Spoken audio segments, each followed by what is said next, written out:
curso online de astrologia. Não importa se você é iniciante ou avançado nos estudos. Venha ser meu aluno e aprenda como a astrologia pode te auxiliar. Acesse o link abaixo e conheça a plataforma de cursos. Mas já deixa o seu like, se inscreva no canal, ative o sininho para receber as notificações e me siga lá no Instagram, Astrologia Integrativa. Oi gente, tudo bom com vocês? Como é que vocês estão? Eu espero que todos vocês possam estar bem. Lembrando sempre o recado no começo do vídeo, se você quiser fazer sua leitura de mapa astral ou também fazer comigo atendimento semanal para que eu possa ser a sua terapeuta, onde eu vou te ajudar aí nesse seu processo de autodesenvolvimento, ou também fazer parte do curso online de astrologia, onde você tem muitas aulas, são mais de 200 aulas, do básico até o mais avançado, aulas inéditas exclusivas dentro do site. Você pode ver aqui embaixo mais informações e vem falar comigo através aqui do link que você vai conferir. E hoje eu vou falar de um tema muito importante, é gatilho. Gatilho, já falo que é gatilho. Gatilho pra quê? Eu vou deixar aqui, ó, para as pessoas que têm uma resistência, uma negação de deixar outras pessoas guiarem. Vou explicar aqui, tá bom? Então, se você tem problema aí do tipo, não aceito nenhuma autoridade, não aceito ninguém vai me falar o que tem que fazer, eu faço tudo sozinho. Se você tem isso, você pode querer esse vídeo ou não, mas vai ficar a seu critério. Vamos lá, primeira coisa, resistência à terapia. Aqui, gente, eu vou falar basicamente, porque na verdade a gente pode falar de várias maneiras, né? Resistência à terapia no sentido do quê? No sentido das pessoas não procurarem terapeutas, né? E você pode procurar no que você quiser, tem vários, linhagens, métodos e vários. Por quê? Isso, na verdade, configura-se as pessoas terem dificuldade ao quê? Pedir ajuda, né? Pedir ajuda. Mas aí, por isso que eu quero falar pra vocês que a gente tem que ir mais profundo. Vamos entender um pouco mais profundamente de ajuda. Quando a gente é criança, vamos voltar lá para criança. Quando a gente é criança, quais são as primeiras pessoas que a gente pede ajuda? Tô falando de uma maneira geral.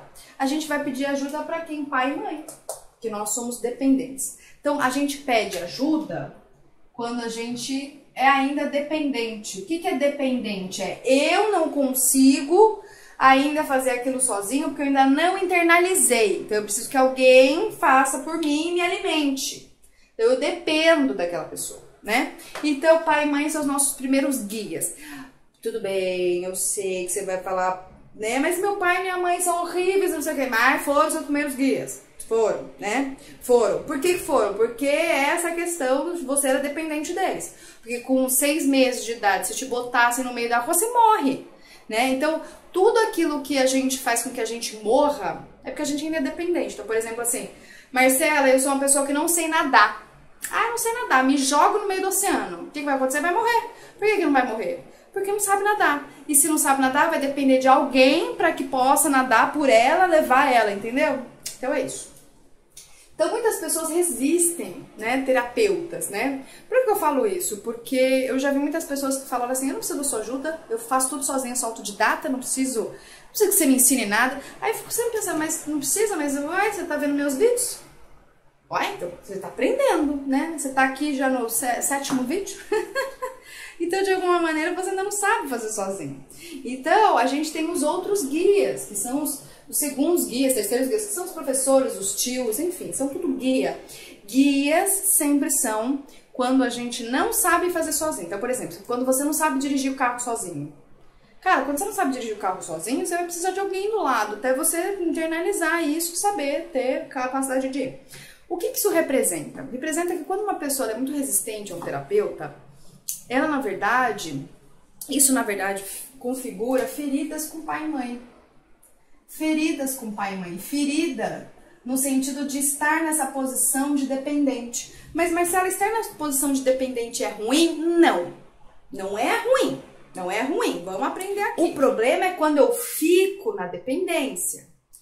Todos nós, em determinados momentos na vida, mesmo adultos, teremos momentos de dependência.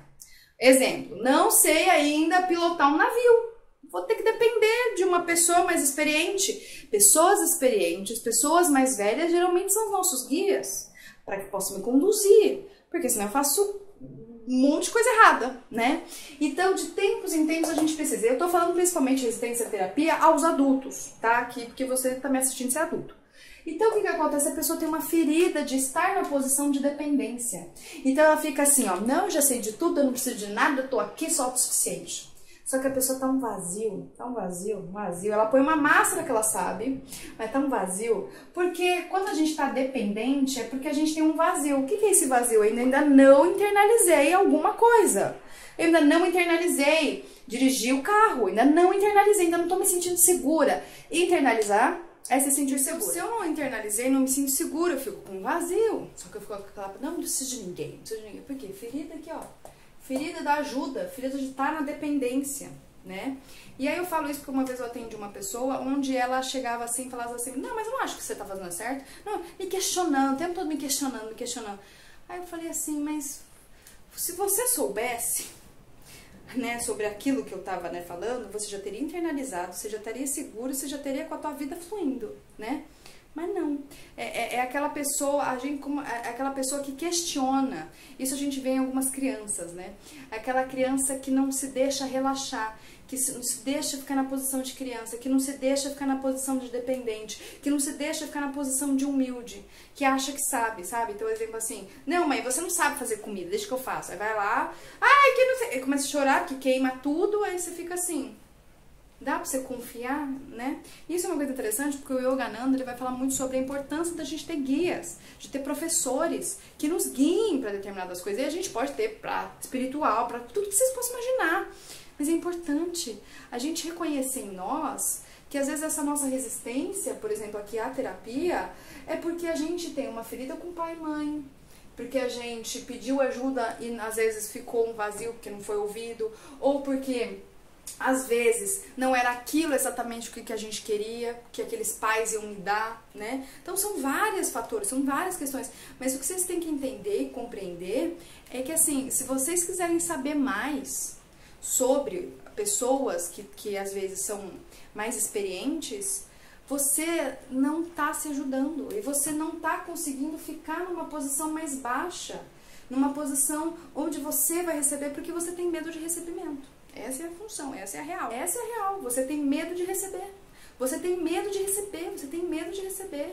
E você tem medo de receber e principalmente de você perceber que de fato você ainda é dependente para algumas coisas. Você ainda não criou estabilidade, você ainda não criou ainda segurança interior. E aí muita gente, eu tô falando aqui dos adultos, não consegue reconhecer isso. Principalmente as pessoas que têm muito forte Capricórnio, Aquário no mapa, Virgem um pouco, mas Capricórnio, Aquário, Sagitário é muito, assim, bom, disparada. Pessoas que realmente, às vezes, têm uma certa dificuldade muito grande. E a palavra, né, que eu quero trazer aqui pra vocês é que não confia, não tem confiança. De estar numa posição de dependente e estar. Então, o que eu quero? A Mas vai falar assim, Marcela, mas como assim eu tenho que confiar no meu pai e na minha mãe? Não é que você tem que confiar no pai e na mãe. Não é isso que eu tô falando. O que eu tô falando é que você tem que aceitar que nos processos da vida você vai ter que passar pelo processo de dependência. É isso, é diferente. Não tô falando que você tem que confiar em pai e mãe. Às vezes tem pai e mãe que é realmente. Mas você tem que aprender a voltar nesse processo de dependência, nesse processo de vulnerabilidade. Tem muita gente que vem fazer atendimento comigo, eu pego muita gente que é forte Capricórnio, nossa, resistente. Nossa, demora até essa pessoa ir para um lugar onde ela venha para esse lugar, porque esse lugar eu não posso fazer nada. Esse lugar que você tá, de resistência, eu não posso fazer nada, eu não tenho como fazer. Mas se você começar a amansar e a desarmar, aí eu posso. Vocês pegaram? Então, assim, eu podia me aprofundar aqui, que eu acho que esse tema é muito importante, mas aqui a gente precisa entender que para que a gente possa ir para um processo de independência, a gente passa sempre por um processo de dependência. Seja o que for, na área que for, é importante a gente reconhecer isso. Porque se a gente não reconhece isso, a gente não reconhece ainda o vazio que há dentro de nós. Um grande beijo para vocês, fiquem bem e fiquem em paz.